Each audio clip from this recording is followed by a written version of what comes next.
Tax planning के लिए बहुत सारे कमेंट्स आ रहे थे, इसलिए मैं ये वीडियो बना रहा हूँ। ठीक है, हालांकि मेरा उतना अच्छा कमांड नहीं है इस चैप्टर पे, जितना भी है मेरा कमांड उसको मैं बहुत अच्छे से पढ़ाने की आपको कोशिश करूंगा। ठीक है, इस वीडियो में पहले तो कुछ बेसिक्स है वो बता दूंगा, बहुत थोड़ा सा है, और इसमें हम इंडिविजुअल वर्सेस फर्म का एक क्वेश्चन करेंगे। तो सबसे पहले ये इनकम टैक्स स्लैब है अभी इस असेसमेंट ईयर के लिए, आप लोग पढ़ लो। ये हर साल इसमें थोड़ा बहुत चेंजेस आता रहता है। ठीक है, अप टू 2.5 लाख अगर टोटल इनकम हो रही है तो टैक्स रेट कितना रहेगा? नील। अगर 2.5 लाख से 5 लाख तक की इनकम हो रही है तो 5% टैक्स रेट लगेगा। ठीक है, फिर अगर 5 लाख से 7.5 लाख तक की इनकम है तो 10% का टैक्स लगेगा। अगर 7.5 लाख से 10 लाख तक का इनकम है तो 15% tax rate. 10 lakh to 12.5 lakh तो इसमें 20% लगेगा। 12.5 lakh rupees to 15 lakh rupees है तो 25% लगेगा, और 15 लाख और उससे ऊपर का अगर टोटल इनकम है तो 30% का टैक्स रेट लगेगा। तो ये कोई ज्यादा हार्ड नहीं है, यहाँ आप देखोगे सब लाइन से चला आ रहा है, और इधर भी नील, फिर 5, 10, 15, 20, 25 और 30 है। ठीक है, तो इसको याद करने में ज्यादा डिफिकल्टी नहीं होगी। एक चीज और पढ़ लो जो कि आपको क्वेश्चन सॉल्व करते वक्त काम आएगा। Individuals and Hindu undivided family under section 115 BAC are not liable to pay alternate minimum tax। ये पॉइंट क्या कह रहा है देख लेते हैं। Individual who lives in India and whose total income does not exceed rupees 5 lakh shall be entitled to a deduction from the amount of income tax payable up to rupees 12,500 under section 87A। जो भी individual India में रहते हैं और उनका total income जो है साल का 5 लाख रुपए को एक्सीड नहीं कर रहा है, मतलब 5 लाख रुपए से ज्यादा नहीं है, तो वैसे कंडीशन में जो भी उनका टैक्स आएगा, ठीक, जो भी उनका इनकम टैक्स आएगा 12,500 रुपीज तक का उनको डिडक्शन मिलेगा। सपोज करो उनका जो टैक्स है, पहली बात उनका टोटल इनकम है 5 लाख से कम, और उनका जो टैक्स है वो आया 6,000 रुपीज। तो अगर 6,000 रुपीज आया और तुमने देखा कि वो 5 लाख से कम था उनका टोटल इनकम, तो उनको अंडर सेक्शन 87A रिबेट मिल जाएगा। उतना ही अमाउंट ऑफ लेस कर देना, मतलब कि जो टैक्स है वो नील हो जाएगा। कैसे नील हो जाएगा? क्योंकि 5 लाख से उनका टोटल इनकम कम था, इसलिए उनको 12,500 तक का टैक्स में रिबेट मिलना था। बाकी अभी जब हम एक क्वेश्चन आगे सॉल्व करेंगे उसमें आएगा ये पॉइंट, तो फिर से समझा दूंगा। अभी इस वीडियो में हम एक क्वेश्चन जो करेंगे वो होगा टॉपिक फर्म वर्सेस इंडिविजुअल का। ऐसा कोई इसका स्पेसिफिक फॉर्मूला नहीं है, लेकिन जिसके थ्रू आप सॉल्व कर सकते हो वो मैं अभी यहाँ पे लिखवा दे रहा हूँ आपको। पहले देख लो कि क्वेश्चन कैसा आएगा।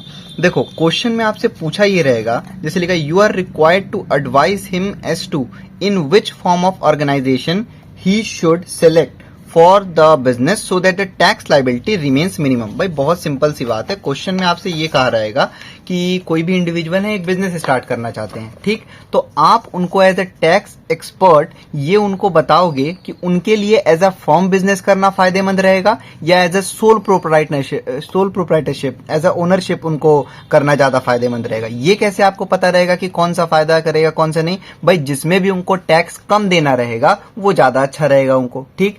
तो आप एक बार इस क्वेश्चन को सॉल्व करोगे एज अ फर्म और एक बार एज एन इंडिविजुअल, ठीक है। फिर दोनों में से जिसका भी फर्म इनकम आफ्टर टैक्स जो होता है वो ज्यादा आएगा तो वो आप कहोगे कि भाई वो आप बनाओ। जिसका भी टैक्स देने के बाद जो भी इनकम ज्यादा आएगा आप कहोगे कि भाई आप वो चीज अपना यूज कर सकते हो, फर्म बना सकते हो या फिर उसके अकॉर्डिंग इंडिविजुअल बना सकते हो, ठीक है।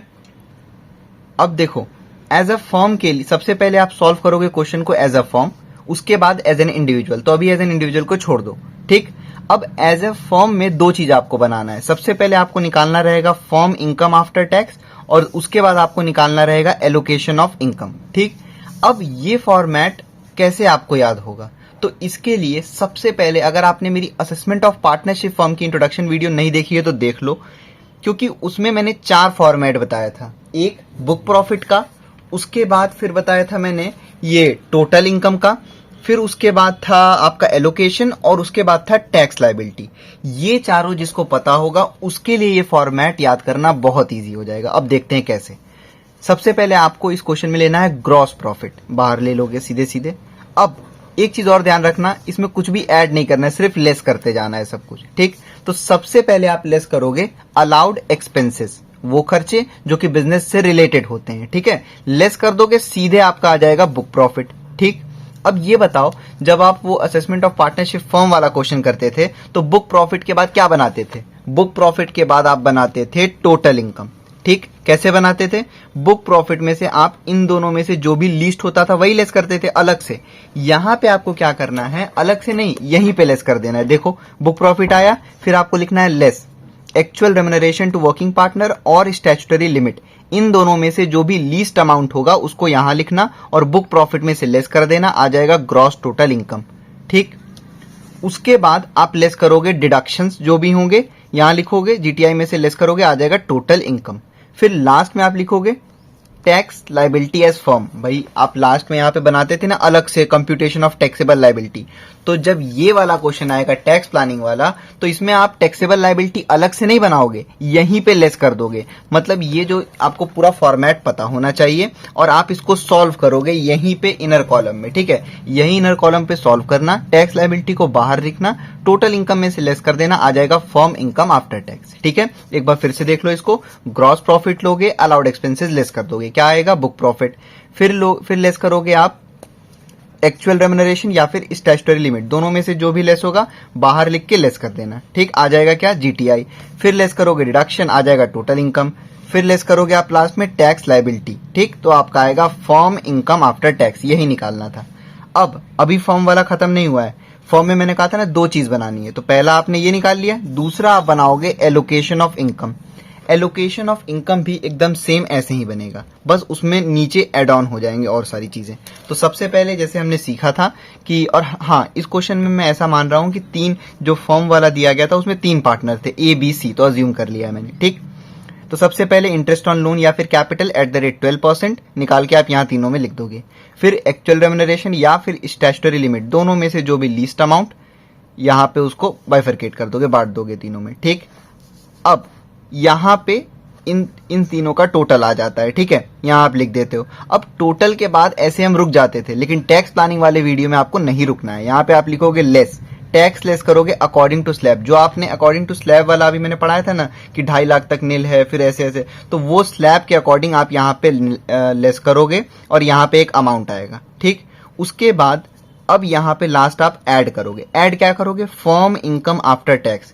जो फर्म इनकम आफ्टर टैक्स अभी आपने यहां निकाला है ना, वही चीज को यहां इनर कॉलम में लिखना और उसको जो भी प्रॉफिट शेयरिंग रेशियो होगा उसमें तीनों में बाइफरकेट कर देना। ठीक, अब उसके बाद बाइफरकेट करने के बाद इसको ऐड करना, इसको ऐड करना, इसको ऐड करना, ये तीनों आपको एक अमाउंट दिख जाएगा। समझ में आया बात को? अब क्या करना है आपको, समझ में आ गया? सबसे पहले आप बना दोगे फर्म इनकम आफ्टर टैक्स इस फॉर्मूले से, उसके बाद आप लिखोगे एलोकेशन ऑफ इनकम, वो भी आपने कर दिया। अब क्या करना है आपको, वहीं नीचे लिखना as a partnership firm total income after tax is, इन तीनों अमाउंट को आप ऐड कर दोगे, ये और ये जो भी आएगा। ठीक है, ऐड करके यहां पे लिख देना आप। समझ में आ गया? फर्म वाला खत्म।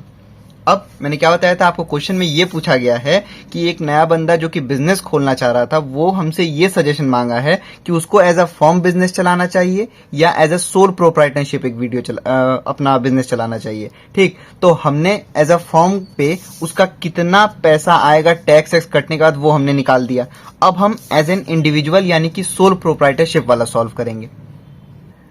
तो अब जैसे अभी हमने पिछले जब हम फर्म वाला फॉर्मूला पढ़ रहे थे तो हमने माना था कि ए बी सी 3 पार्टनर थे।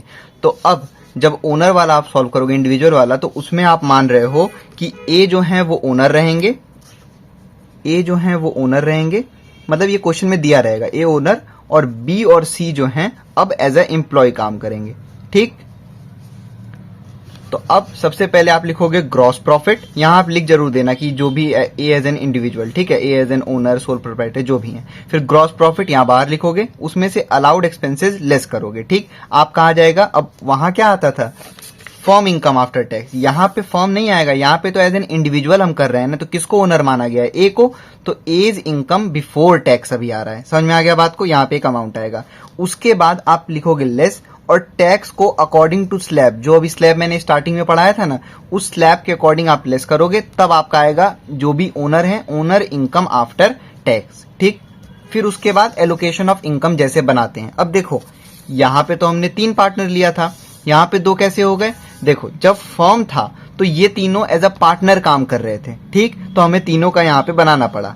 लेकिन जब एज अ सोल प्रोप्राइटरशिप ये क्वेश्चन हम सॉल्व करेंगे तो उसमें ए अब हो चुके हैं मालिक और बी और सी एम्प्लॉय है, तो यहाँ पे बी और सी का अब रहेगा, ठीक। तो interest on loan capital at the rate 12% बांट देना दोनों में, फिर रेमुनरेशन जो भी होगा इन दोनों में बांट देना, ठीक है। दोनों को ऐड करोगे एक अमाउंट आएगा यहाँ पे। उसके बाद टैक्स को अकॉर्डिंग टू स्लैब आप यहाँ पे लिखोगे, जो भी होगा लेस कर देना और यहाँ पे जो भी अमाउंट आएगा दोनों ये हो गया आपका, ठीक। अब क्या करोगे, जब एज अ पार्टनरशिप फर्म आप कर रहे थे तो इन तीनों को आप ऐड किए थे, ठीक, तो यहाँ पे एक अमाउंट आया था। जब सोल प्रोप्राइटरशिप पर आप सॉल्व करोगे तब तो दो ही हैं, देखो, तब आप क्या करोगे, यहाँ वाले अमाउंट को, क्योंकि ये भी तो बिजनेस का ही हुआ पार्ट, तो इस अमाउंट को, इस अमाउंट को और इस अमाउंट को, इन तीनों अमाउंट को आप ऐड करोगे और जो भी अमाउंट आएगा यहां लिख दोगे कि एज अ सोल प्रोप्राइटरशिप उनका जो इनकम आ रहा है आफ्टर टैक्स वो है XX अमाउंट। समझ में आया बात को, ठीक।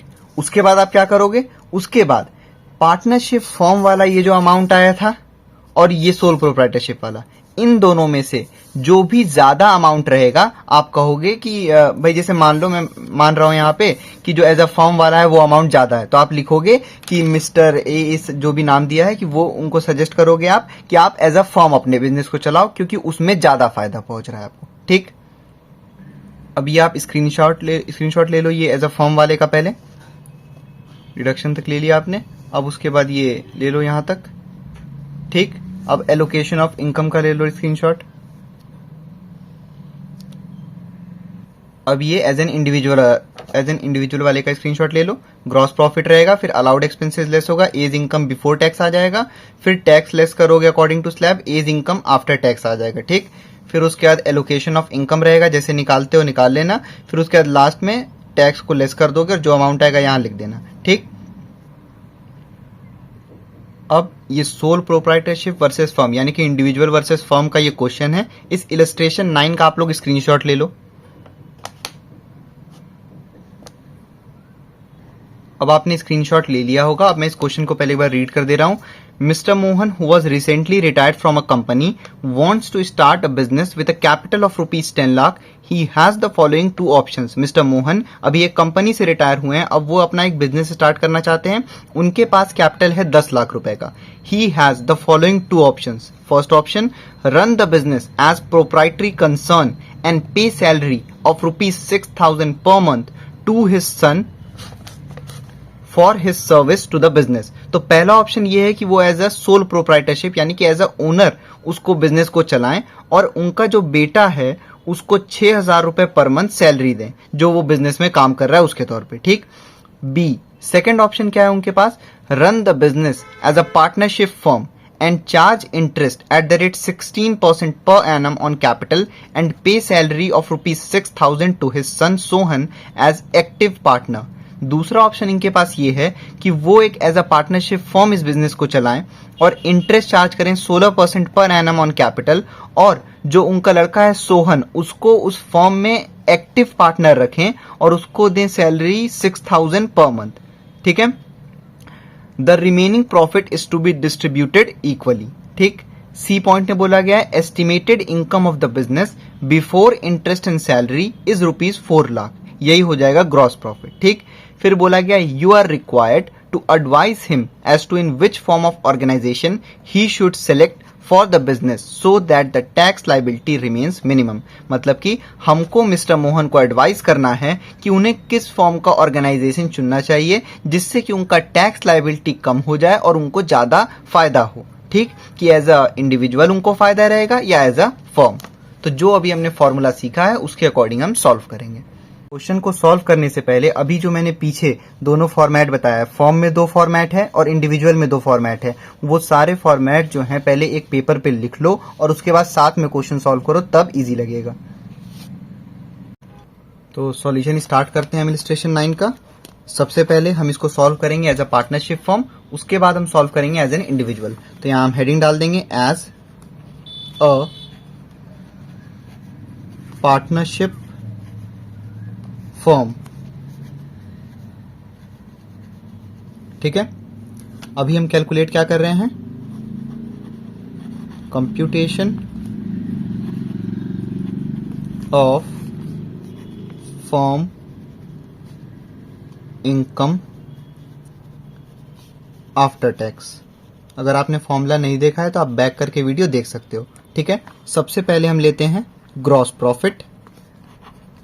कितना है इस क्वेश्चन में, जो estimated income of business before interest and salary लिखा है वही है gross profit, 4 lakh rupees. Outer column में लिखो सीधे, ठीक। इसमें से हम लेस क्या करते हैं, अलाउड एक्सपेंसेस, मतलब कि बिजनेस से रिलेटेड खर्चे। क्वेश्चन का भी आपने स्क्रीनशॉट ले ही लिया होगा, उसको आप अलग से रखना क्योंकि बार बार फिर आपको खोलना पड़ेगा उसको। अब देखो, अभी ये जो ए पॉइंट है प्रोप्राइटरी कंसर्न, इसको भूल जाओ, इससे कोई मतलब ही नहीं है आपको। अभी सिर्फ आपको बी पॉइंट देखना है क्योंकि आप सॉल्व कर रहे हो एज अ पार्टनरशिप फर्म, ठीक है। तो इसमें बोला है इंटरेस्ट कितना चार्ज कर रहे हैं, 16% पर एनम ऑन कैपिटल, ठीक। अब ये बताओ, आप यहाँ पे पूरा 16% इंटरेस्ट ऑन कैपिटल ले लोगे, नहीं, तो कितना लोगे ये कैसे पता चलेगा, जिसने भी पार्टनरशिप फर्म के फॉर्मेट की वीडियो देखी होगी उसको पता होगा। इसीलिए मैं बार बार कह रहा हूँ वो वाली वीडियो आप जरूर देख लो। इंटरेस्ट ऑन कैपिटल 12% तक अलाउ होता है, उससे जितना भी ज्यादा होता है वो डिसअलाउ होता है, ये बात आपको पता होनी चाहिए। तो इसका मतलब ये भले ही क्वेश्चन में कहा गया है कि 16% पर एनम, लेकिन आप यहाँ पे कितना लोगे, 12%, क्योंकि हमको क्या लेना है, अलाउड एक्सपेंसेस। तो कैपिटल कितना है इस क्वेश्चन में, 10 लाख रुपए। तो आप यहां लिखो 10 लाख का 12%, तो 10 लाख का 12% कितना आ गया, 1,20,000।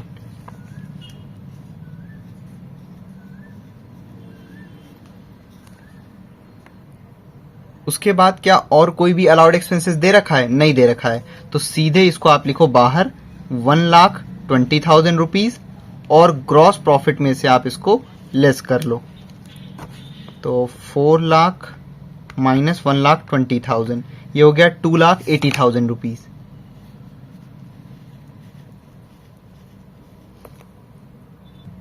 ये क्या आया है, ये आ गया आपका बुक प्रॉफिट, ठीक है। अब बुक प्रॉफिट के बाद हम क्या करते हैं, हम लेस करते हैं एक्चुअल रेम्यूनरेशन या फिर स्टैट्यूटरी लिमिट। वही जो पार्टनरशिप फर्म वाला था पूरा वही फॉर्मेट रहेगा, बस सब ये एक ही में मर्ज हो गया है, actual remuneration to working partner और स्टैट्यूटरी लिमिट।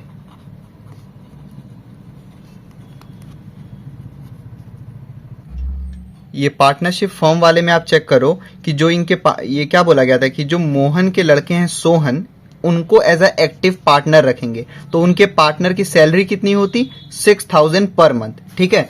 तो आप यहां लिखोगे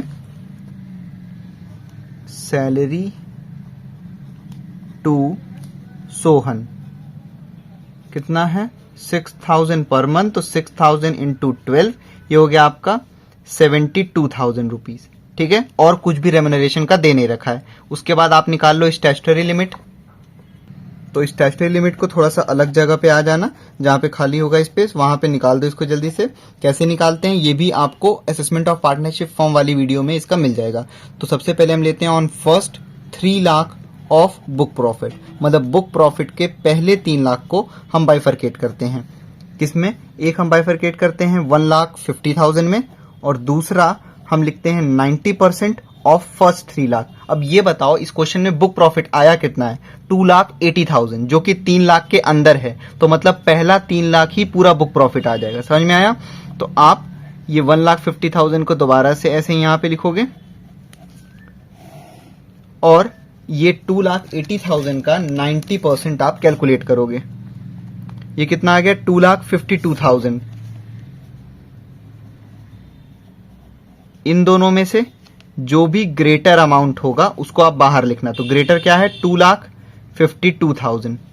उसके बाद हम ऐड करते हैं जो बैलेंस होता है उसका 60%। तो यहां तो पूरा स्टैट्यूटरी पूरा बुक प्रॉफिट यही यूज हो गया है, तो ये नील, यानी कि स्टैट्यूटरी लिमिट हो जाएगा 2,52,000 रुपीज।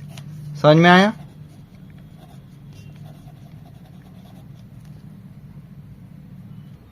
अब यहां पुट कर दो वैल्यू 2,52,000।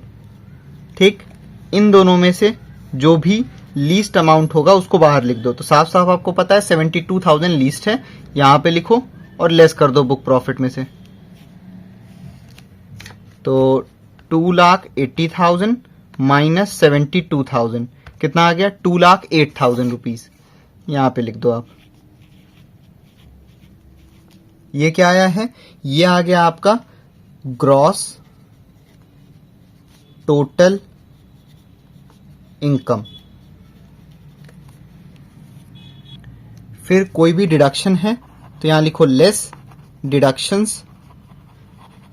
तो इस क्वेश्चन में नहीं है कोई भी डिडक्शन, नील कर दो और वापस से यहां पे लिख दो 2,08,000 रुपीज। ठीक है, ये क्या हो गया? ये हो गया टोटल इनकम।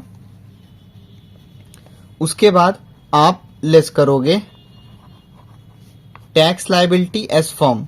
एकदम जैसे हम टैक्स लायबिलिटी निकालते हैं उसी फॉर्मूले से निकालेंगे, यहां अलग से नहीं निकालना है। यहीं पे इनर कॉलम में आप सॉल्व करोगे और बाहर लिख दोगे।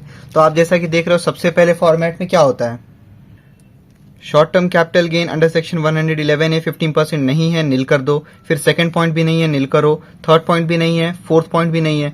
तो ये रिमेनिंग अदर इनकम जो है सीधे आएगा, क्योंकि ये पहले 4 पॉइंट में था कि short term capital gain, long term capital gain, long term capital gain और विनिंग्स फ्रॉम लॉटरी ये सब नहीं है। तो ये नील हो गया, तो सीधे आप रिमेनिंग अदर इनकम लिखोगे। ठीक, तो अब रिमेनिंग अदर इनकम हम कैसे निकालते थे ये भी मैंने वहां पे सिखाया है। हम क्या करते थे कि जो टोटल इनकम है उसमें से जो भी इन चारों में से यहां पे यूज हो जाता उसका ओरिजिनल अमाउंट हम लेस करते। लेकिन हम देख रहे हैं ऊपर चारों नील है, तो जो टोटल इनकम है वही हो जाएगा हमारा रिमेनिंग इनकम। तो आप यहां लिखोगे कि रिमेनिंग अदर इनकम, और कितना परसेंट हम लेते हैं? 30%। तो यही टोटल इनकम ही हमारा रिमेनिंग अदर इनकम हो जाएगा। आप लिखोगे 2,08,000 का 30%।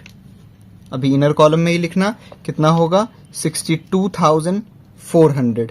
ठीक है, इसको आप कैलकुलेटर पे कर लेना कैलकुलेट। देखो 62,400। उसके बाद फिर हम ऐड करते हैं क्या? सरचार्ज। लेकिन कब? जब टोटल इनकम 1 करोड़ से ज्यादा हो तो नहीं है, छोड़ दो इसको। फिर मार्जिनल रिलीफ कब? जब टोटल इनकम 1 करोड़ से ज्यादा हो तब नहीं है, छोड़ दो। फिर सीधे हेल्थ एंड एजुकेशन सेस 4%। तो आप यहां लिखोगे हेल्थ एंड एजुकेशन सेस @ 4% इस वाले अमाउंट का। तो 62,400 का 4%। यह आ गया 2,496। इसको आप ऐड करो 62400 प्लस 2496 कितना आ गया? ये 64,896। ये आ रहा है 64,896। तो हम इसको राउंड ऑफ कर देते हैं 96। भाई 96 जो है आपका ये चला जाए, ये 100 के पास है, तो आप इसको राउंड ऑफ कर दोगे, हो जाएगा 64,900। ठीक है, तो आप सीधे इसको आउटर कॉलम में लिखो राउंड ऑफ करके 64,900। ठीक है, अब इसको आप, अच्छा ये ऐड को ना आप यहां अंदर लिख लेना वरना आप कंफ्यूज हो जाओगे।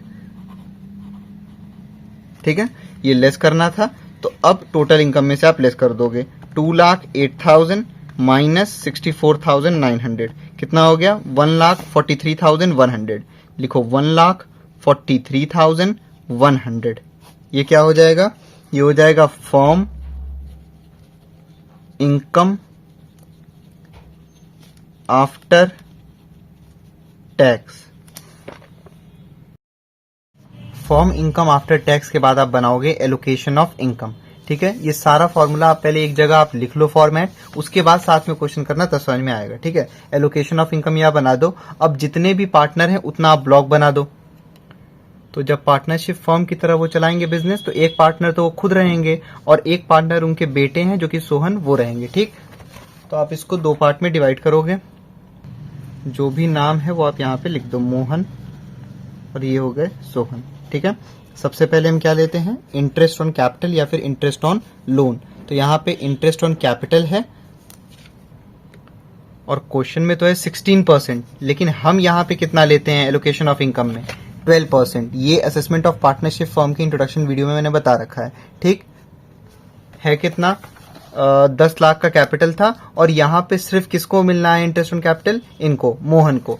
तो आप निकालोगे यहाँ पे 10 लाख का 12% कितना आया, 1,20,000, और ये केवल इसमें जाएगा क्योंकि सोहन के लिए नहीं बताया गया है, यहाँ नील कर दो। ठीक, उसके बाद फिर हम लेते हैं रेम्यूनरेशन या फिर स्टैट्यूटरी लिमिट। तो अभी आपने देखा था कि रेम्यूनरेशन इस क्वेश्चन में कितना था, 72,000 था और स्टैट्यूटरी लिमिट था 2,52,000। तो इन दोनों में से लीस्ट कौन सा है, ये 72,000 यानी कि रेम्यूनरेशन। तो आप इसको यहां पे लिखोगे रेम्यूनरेशन टू पार्टनर, और पार्टनर कौन है, सोहन। तो यहां पे लिख दो पार्टनर, और उनको क्या मिला है, सैलरी कितना, 72,000 रुपीज, क्योंकि पर मंथ 6,000 तो साल का हो गया 72,000। ठीक है, और मोहन खुद कोई भी सैलरी नहीं ले रहे हैं। ठीक, अब इन दोनों को आप ऐड करो तो ये हो जाएगा, मोहन का हो गया इनकम 1,20,000 और सोहन का हो गया 72,000। ठीक है, उसके बाद आप फॉर्मेट में देखो हम क्या लेस करते हैं, उसके बाद हम लेस करते हैं टैक्स अकॉर्डिंग टू स्लैब। अब आएगा वो जो मैंने 87A वाला बताया था उसका यूज। ठीक है, तो अब यहां पे आप लिखोगे less tax according to slab. ठीक है, अब देखो यहां पे इनकम कितना है, पहले मोहन का देखो तो 1,20,000, और हमने क्या पढ़ा है, अप टू 2.5 लाख तक कोई भी टैक्स नहीं लगना है, नील। तो 1,20,000 तो 2.5 लाख के अंदर है, इसलिए यहां पे नील हो जाएगा। फिर उसके बाद ये 72,000 ये भी 2.5 लाख के अंदर है, तो यहां पे भी नील हो जाएगा। ठीक है, अभी 87A वाला काम नहीं आएगा, वो आगे शायद आए। ठीक है, तो यहां पे क्योंकि जो इनकम था वो 2.5 लाख रुपए से कम था, इसलिए कोई भी टैक्स नहीं लगेगा, नील लिख दो और वापस से इसी अमाउंट को लिख दो, 1,20,000 और यहाँ पे हो गया 72,000। ठीक है, अगर ये 2.5 लाख से ज्यादा होता, 2.5 लाख होता, तब हम उसके बाद जो भी उसका ट्रीटमेंट होता वैसे करते। ठीक है, अब इसके बाद हम क्या लेते हैं एलोकेशन ऑफ इनकम में, इसके बाद हम ऐड करते हैं बस लास्ट। तो हम यहां लिखेंगे add firm income after tax. अब अभी आपने फर्म इनकम आफ्टर टैक्स निकाला है पीछे इस क्वेश्चन में, फर्म इनकम आफ्टर टैक्स आया कितना है, 1,43,100, और किस रेशियो में डिस्ट्रीब्यूट होगा, तो देखो यहां लिखा है the remaining profit is to be distributed equally, तो मतलब इक्वल रेशियो में। तो यहां लिखोगे आप 1,43,000 और उसको इक्वल रेशियो में बांट दोगे, यानी कि 1/2 करके। ठीक है, तो मोहन का पहले निकाल लो, ये हो जाएगा 1,43,000 इंटू 1 डिवाइड बाई 2, यानी कि 71,500। वैसे ही इसका भी निकालोगे सोहन का, तो उनका भी 1,43,000 का, सॉरी ये यहाँ पे 1,43,000 नहीं होगा, 1,43,100 है। तो यहाँ आप लिखोगे 1,43,100 और इसको 1:1 के रेशियो में बांटना है हमको। ठीक है, तो 1,43,100 इंटू 1 डिवाइड बाई 2 कितना हो गया, 71,550। ऐसे ही इनका भी निकालोगे, सोहन को भी हाफ मिलेगा, तो 1,43,100 डिवाइड बाई 2 कर दो, यही सेम अमाउंट आएगा 71,550। ठीक है, अब आप ऐड कर लो, तो 1,20,000 प्लस 71,550, मोहन का आ गया आपका 1,91,550। ठीक, फिर सोहन का 72,000 प्लस 71,550 कितना हो जाएगा, ये 1,43,550। ठीक है, तो आपका एलोकेशन ये कितना आ गया, 1,91,550 मोहन का, और सोहन का हो गया 1,43,550।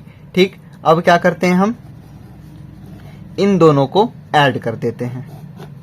ठीक, तो यहां पे हम लिखेंगे एज अ पार्टनरशिप फॉर्म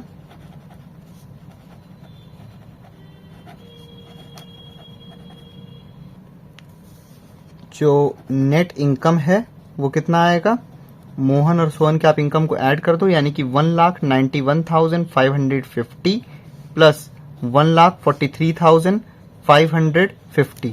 ठीक, दोनों को आप ऐड कर लो, 1,91,550 प्लस 1,43,550, ये हो गया आपका 3,35,100। ठीक है,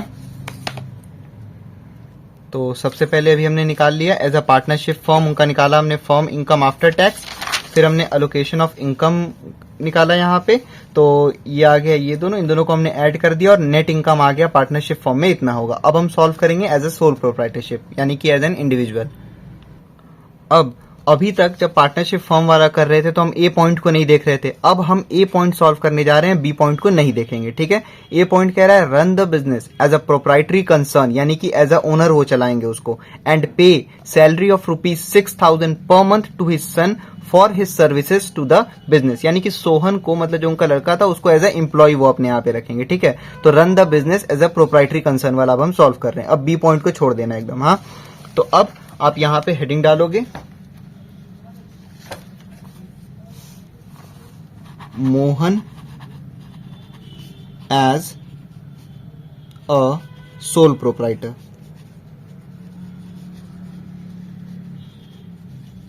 ठीक है, इसका भी फॉर्मेट आप पहले एक जगह लिख लो पेज पे, उसके बाद फिर साथ में क्वेश्चन सॉल्व करना, तब इजी लगेगा। सबसे पहले हम लेते हैं इसमें भी ग्रॉस प्रॉफिट।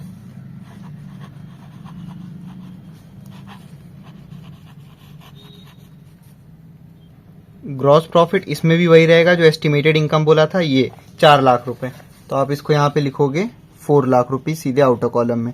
उसके बाद आप यहाँ पे लेस करोगे अलाउड एक्सपेंसेस,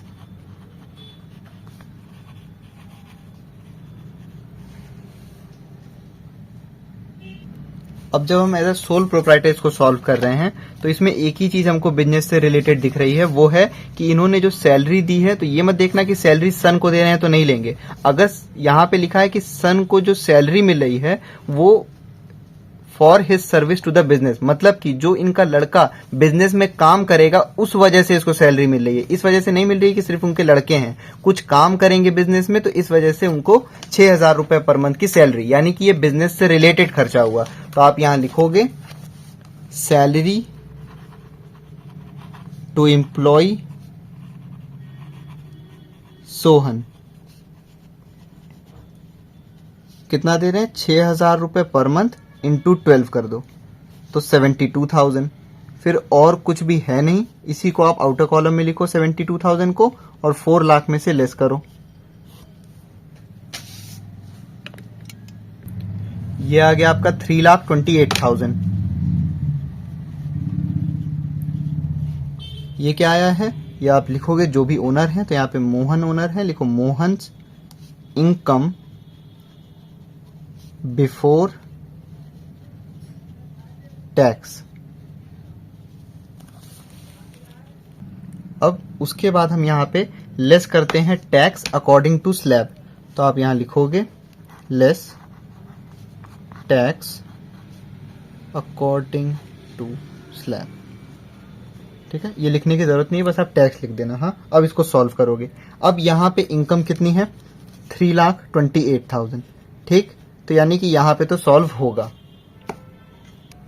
सबसे पहले देखो कि ये जो 3,28,000 है ये कौन से स्लैब में आ रहा है, तो अप टू 2.5 लाख तो नील है, लेकिन ये 3,28,000 2.5 लाख से ज्यादा है, यानी कि ये सेकंड वाले में आएगा, 2.5 लाख से लेकर 5 लाख के बीच में। ठीक, अब देखो इसको सॉल्व कैसे करेंगे, ये नहीं कि ये 3,28,000 है तो सीधे उसका 5% दे दोगे, नहीं, 3,28,000 है तो सबसे पहले देखो कि 2.5 लाख पे नील लगेगा, तो आप यहीं पे इसके नीचे लिखो 2,50,000 और इस पे कितना लगेगा, नील, क्योंकि हमने पढ़ा है ना यहाँ पे टैक्स में कि 2.5 लाख तक के इनकम पे कोई टैक्स नहीं लगना, तो 3,28,000 में से 2,50,000 पे तो नील हो गया।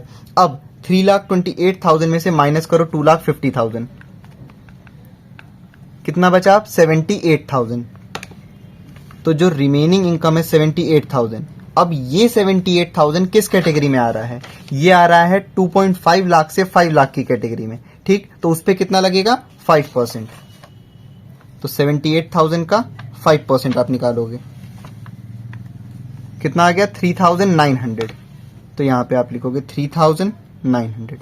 देखो इसको फिर से, सबसे पहले हमारा यहाँ पे टैक्स कितना था और इनकम था बिफोर टैक्स 3,28,000, तो यहाँ पे हमने लिखा। अब इसको भूल से भी ये मत करना कि ये इसके बीच में आएगा तो सीधे 5%, नहीं, 3,28,000 में से सबसे पहले आप लिखो 2.5 लाख। क्यों? क्योंकि 2.5 लाख तक के इनकम पे कोई टैक्स नहीं लगना है, तो आप यहाँ लिखोगे 2,50,000 और उस पर नील कर दो टैक्स रेट। ठीक, अब 3,28,000 में से 2.5 लाख रुपए माइनस करो, अब बचा कितना है इनकम 78,000 रुपीज। तो ये रिमेनिंग इनकम है ना, तो अब ये मत सोचना कि 78,000 है तो ये 2.5 लाख से कम हो गया और नील कर दो, नहीं, आप देखोगे कि ये जो 78,000 है ये कौन से स्लैब में आ रहा है। भाई 2,50,000 के बाद जो बचा हुआ 78,000 है वो इस कैटेगरी में आएगा। ठीक, तो फिर उसका 5% हमने निकाला 3,900, यानी कि टैक्स तो हो गया 3,900। अब बताओ 3,900 को हम यहाँ पे लेस कर दें? नहीं लेस करेंगे। क्यों? क्योंकि हमने एक और रूल पढ़ा था यहाँ पे कि अगर कोई इंडिविजुअल जो कि इंडिया में रह रहे हैं और उनका टोटल इनकम 5 लाख रुपए से ज्यादा नहीं है, तो फिर कोई भी टैक्स उनका आ रहा है 12,500 तक का, तो वो एग्जेम्प्ट हो जाएगा उनके लिए। समझ में आया बात को? तो यहाँ पे आप देखो, क्या इनका इनकम 5 लाख से ज्यादा है? नहीं, तो इनका इनकम तो है 5 लाख से कम। ठीक, और इनका टैक्स जो आ रहा है वो भी 12,500 से कम है। जब 12,500 से कम है तो आप यहां लिखोगे less rebate under section 87A। क्यों? अमाउंट मतलब इनका जो टोटल इनकम था वो बिलो 5 लाख था, इसलिए इनको रिबेट मिलेगा। ठीक, और इनका जो टैक्स था वो 12,500 से कम है, इसलिए ये पूरा अमाउंट जो है लेस हो जाएगा। मतलब कि इनको कोई भी टैक्स नहीं देना, यहां पे नील कर दो। अब ये बाहर लिख दो आप यहां पे। समझ में आया? सबसे पहले हमने ये 3,28,000 था यहाँ पे लिखा, ठीक है, फिर 3,28,000 में से पहले 2.5 लाख पे नील, फिर जो बचा हुआ 78,000 है, अब 2.5 लाख का ट्रीटमेंट हो चुका है। 2.5 लाख के बाद अब इस वाले कैटेगरी में आएगा अमाउंट, तो जो 78,000 आ रहा है वो इस कैटेगरी के अंदर फंस रहा है, तो इसमें कितना टैक्स रेट लगेगा? 5%। तो हमने 5% लगाया तो आया 3,900। फिर हमने देखा कि जो इनका टोटल इनकम था वो 5 लाख से एक्सीड नहीं कर रहा था और इनका जो टैक्स था वो 12,500 से कम था, इसलिए हम 87A में इनको रिबेट दे देंगे, उतना ही अमाउंट यहाँ पे लेस कर देंगे, इनका जो टैक्स है वो नील हो जाएगा। तो आप यहीं पे इसको लेस करो, ये आ गया 3,28,000 रुपीज। ये क्या हो गया? ये हो गया मोहन्स इनकम आफ्टर टैक्स। ठीक है, ये देखिए ओनर का इनकम आफ्टर टैक्स आ गया। फिर हम अब बनाते हैं एलोकेशन ऑफ इनकम। अब यहां पे आप लिखोगे एलोकेशन ऑफ इनकम। यहां पे सोहन जो है एज अ एम्प्लॉय है। अब देखो, जब हम फॉर्मेट पढ़ रहे थे तो हमने 3 पार्टनर को अज्यूम किया था, A, B और C।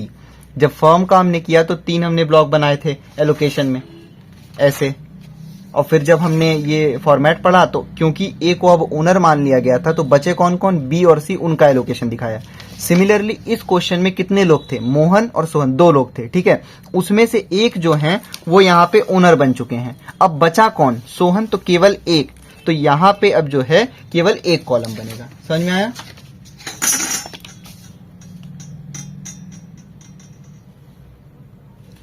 ठीक, यहां लिख दो सोहन और इधर पर्टिकुलर्स। तो इस क्वेश्चन में और कुछ है नहीं, केवल रेमुनरेशन है, तो रेमुनरेशन लिखो यहां पे। रेमुनरेशन टू पार्टनर जो है ये सोहन, तो इनको सैलरी कितना मिल रहा है? 6,000 पर मंथ, तो 6,000 रुपीज इंटू 12 कर दो, ये आ गया 72,000 रुपीज। और कुछ है नहीं, मतलब कि ये 72,000 रुपीज यहाँ पे आ गया। ठीक, अब फॉर्मेट करते वक्त मैंने बताया था कि जब एज अ फर्म हम सॉल्व करते हैं तो हम बस इन तीनों को ऐड कर लेते हैं, वही हो जाता है नेट इनकम। लेकिन जब हम as a sole proprietorship solve करते हैं तो हम यहाँ पे जो दोनों जो भी बचे हुए पार्टनर रहते हैं, जो इनकम आया वो, और जो यहाँ पे आया रहता है, इन दोनों को हम ऐड करते हैं। क्यों? क्योंकि जो ओनर हैं वो तो यहाँ पे नहीं कंसिडर किया गया ना, उनका तो यहाँ पे रहेगा अमाउंट। तो अब इन दोनों को आप ऐड कर दोगे। तो आप यहाँ लिखोगे एज अ सोल प्रोप्राइटरशिप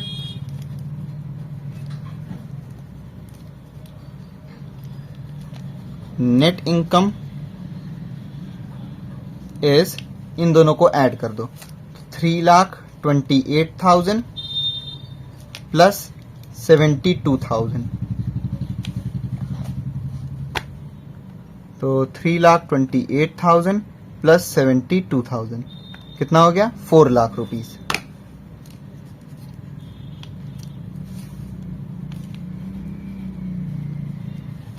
अब दोनों अमाउंट को कंपेयर करो।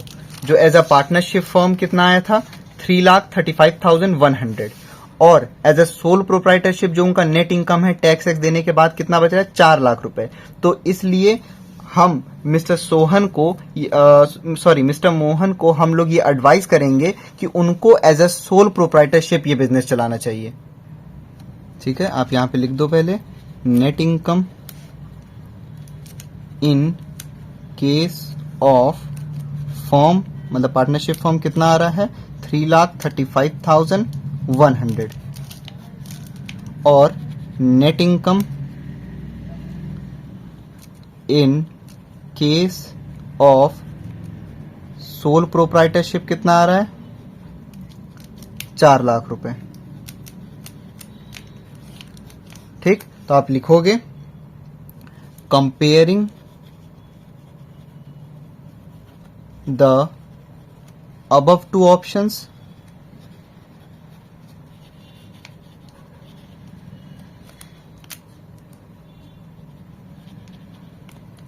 Mr. Mohan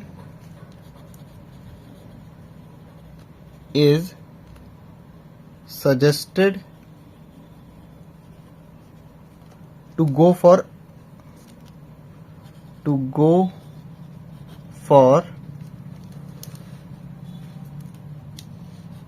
proprietary concern,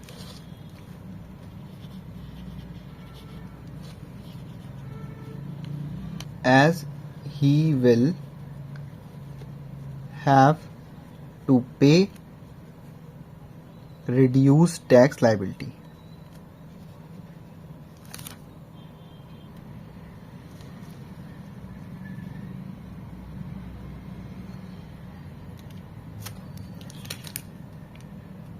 अब आप स्क्रीनशॉट ले लो सॉल्यूशन का।